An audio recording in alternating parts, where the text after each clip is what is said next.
It was during the week of Loretta's. They called me and they said, "Hey, you better start looking for a ride because we're not sure if we're gonna keep going or not." I met a gypsy. Yeah. My dad is opposite. He didn't really care. My dad actually is like, shoot, up until I got this club contract extension, he wanted me to like go find a part-time job. Because he's like, dude, like he's a little bit bent up about the whole GEICO thing. Understandably. Like we talked about, so much sacrifice. And then that all got like taken away from him in a good way when I was 13. Like there's no more pressure on him, you know. We just kind of had to figure out how to get to the races, which was easy at that point. And then I had my path laid out like a week before GEICO shut down. I was not a week, but it was about 4 to 6 weeks before GEICO officially shut down. I was in the office negotiating a pro contract. And we had that all laid out right in front of me. And then for it to get taken away, like it put me in a dark spot, but it put him also in like a tough position. And then our problems kind of started from there. Because I think he wanted me to just like be done with it, you know. He loves it. He supports me. He loves it. But I think he also despises it as well, just for those reasons, like, which is understandable. Yeah. You know, we've never really talked about it. 'Cause I don't know if I really want to talk about it with him. Yeah, okay. Like, I'm kind of at the point where I kind of, you know, like, I'm in charge of myself now. I'm an adult, but part of it is, like, I don't know if I really want to know that side from him. In what way? I probably should, but, like, it was very tough for him. And then it put us in a tough spot. Yeah. Like, just relationship-wise. And I think diving back on that is not something I really want to do. Like, those were... dark times. Yeah. It's like, just put me and him in a tough spot. That was probably about the time that me and him didn't really have a relationship. I told him to fuck off, word for word. I didn't want him there anymore. I felt like he knew everything. I felt like I knew everything, and I knew what was better. And I think that all kind of strained from, you know, like we had everything laid out in front of us, and I had my road paved, and then it got slashed, you know? Yeah. So, yeah, I just don't... It's hard times, dude. It was for 4 years or something that we, like... I think we struggled as a family because, you know, I had a lot of mental strain on me. So did he. My mom was trying to hold it together, and, yeah, it was just tough. So... there's times, like, I kind of touched on it earlier. I'll talk about it a little more. Like, I wasn't sure if I really wanted to share it, but we're into it now, and you know, I've never really told anybody this, not even my closest friends, but there was times, like, I was staying at people's houses. Like, my parents were split up. I didn't have really a relationship with my dad. So, like, me and my mom were trying to figure out, like, where to stay. At one point, they were split up. My parents have been together my whole life, and they were split up, and at 17, that was really tough for me because I couldn't really fathom them being apart. Plus, you probably felt like it was your fault. A little bit. Like, I think probably in, like, a subconscious way, a little bit. Like, you know, because I was being a dick to my dad, and like I said, mom's trying to defend me. He's getting pissed off at us now. So, yeah, I think probably in a subconscious way. I know that there was some other things that that caused it, but you know, there was times like I was staying at people's houses and you know, showing up to the track. Like, there were certain times like I couldn't go to my house because my dad was there, and like my mom didn't want us there alone, and so I would have to go over there, whether it was, you know, say 7 o'clock or 10 o'clock at night, like go pick up stuff, pack my gear bag, stay at somebody's house, get up early, like go and get breakfast, show up to the track, pretend like everything was normal to trainers, mechanics, like the people that were maybe closest to me have a shit day of riding because like I was under that load, and like I just had to play it off like and be tough through it, you know. And that was really hard. Like I did a few months of that, and it just was so hard. Like now people will kind of understand there's more layers to it, but at the time, like I would just show up and pretend like everything was fine and dandy, you know. Like I would lie and make excuses and tell people, oh yeah, like stayed at my grandma's house because it's family tradition. You know, we always sleep at grandma's house. You know, the week of Christmas. Like that wasn't the case. Like I was just bullshitting because I didn't want to tell people the truth. But that is the realities. Like, you know, people. I too struggle with it, like judging people before you know them, right? Like they say, don't judge a book by its cover. You don't actually truly know somebody until you've met them, and like and had a real conversation. Real conversation. Like that goes for anybody in the world. And so like that is something that when I look back on that is something I really take. Like if somebody, you know, it could be whatever, like give you a rude response, or you know, somebody's nice. Like it could be anything, right? You truly don't know somebody until you what they're going through. Yeah.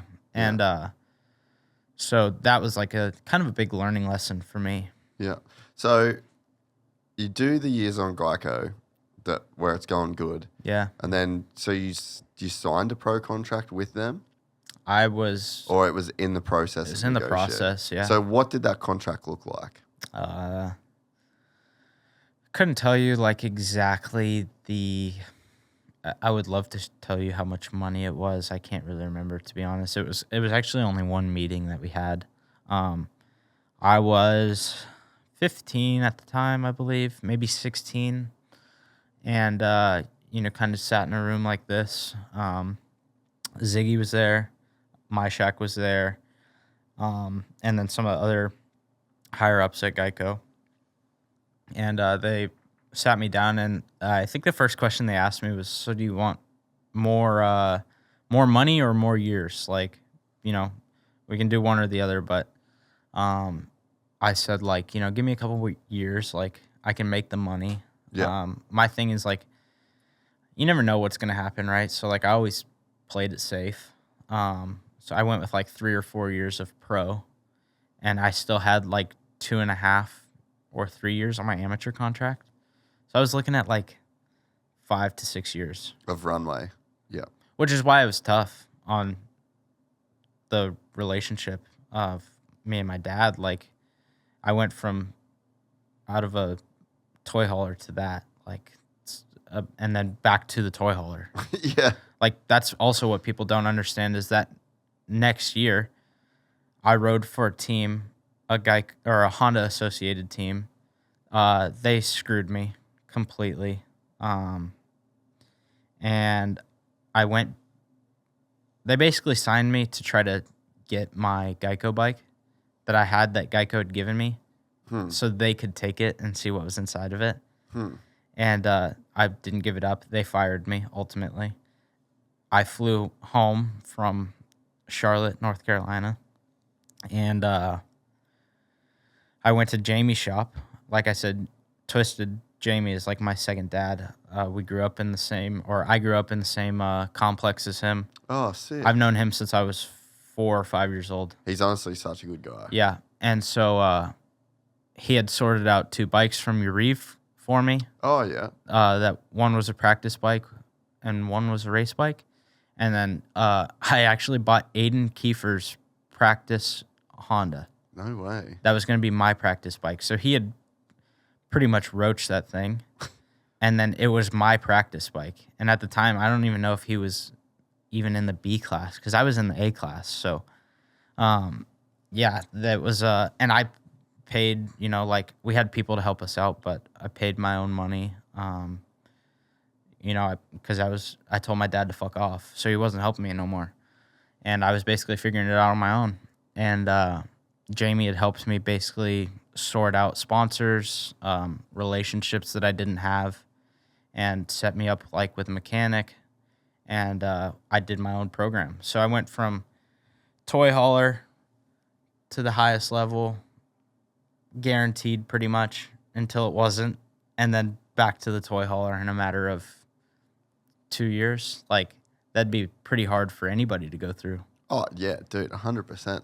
So what was the conversation with, the conversation with GEICO, they basically come to you and they're like, hey, we're shutting up shop. Like, we're so sorry, but... it really sucked because I had qualified for Loretta's to go race the 250B mod class. I'd raced the year before in the stock class. I'd won the 450B stock championship, got third in the other one.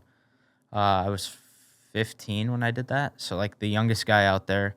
They basically sent me out there, like, just to go and race. They didn't really care what I got. So, the podium was, like, blew our expectations.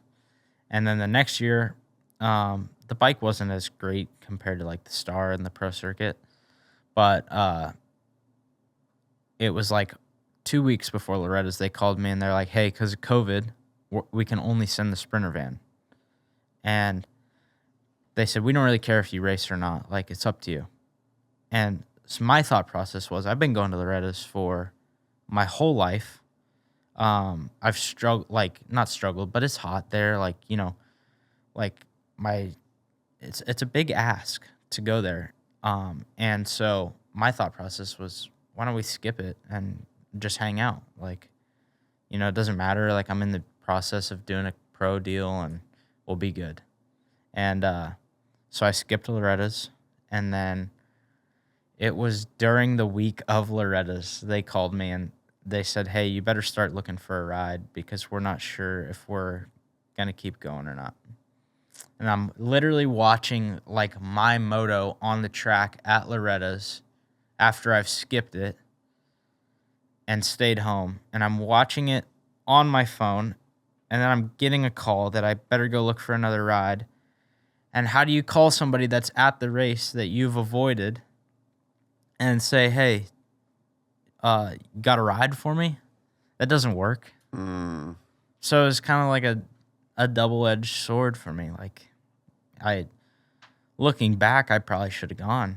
But when you get told that it's okay if you don't and, you know, you'll be good, like, you know, like, it's really no sweat off your back. You're just like, okay, whatever. Like, I think that's what most people probably would have done, right? So that's probably the bit that really pissed your dad off. Yeah, probably. Yeah, I think he's bitter more that he's not mad at anybody in particular. It's more of the fact that, like, what we had got taken away. And that's just the nature of life, unfortunately. That's the cards that I was dealt. Yeah. So yeah, he's not mad at anybody. It is what it is. Yeah, but I mean that is He also like, for him, he holds things, I think it was very important to him, and he holds that really close. Oh, dude, I get that. I fully understand it too. Like, that was a very big stepping stone in our lives, you know, like, for the both of us, for the whole family.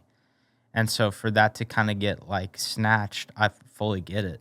For me, I think I've just kind of continued business as usual. So for me, it definitely affected me. It 100% did. I would say up until probably 2 or 3 years ago, it affected me. But for me, like, it was like, okay, GEICO shut down. Now, like, what's my next step? Yeah. For him, it was like, GEICO shut down. Now what do we do? Do we keep racing? Do we not keep racing? Do we? And so when was the point where you and him stopped working together, essentially? Right after that. So it was right after. So this was kind of like the catalyst for all of that. Yeah. Yeah. Mm-hmm. Yeah, dude, it's fucking brutal. Yeah. Like, I can't imagine. And I mean, the extra context of, like, them saying it's COVID year. If you don't want to go to Loretta's, it's all good. Yeah. You're about to sign your pro deal.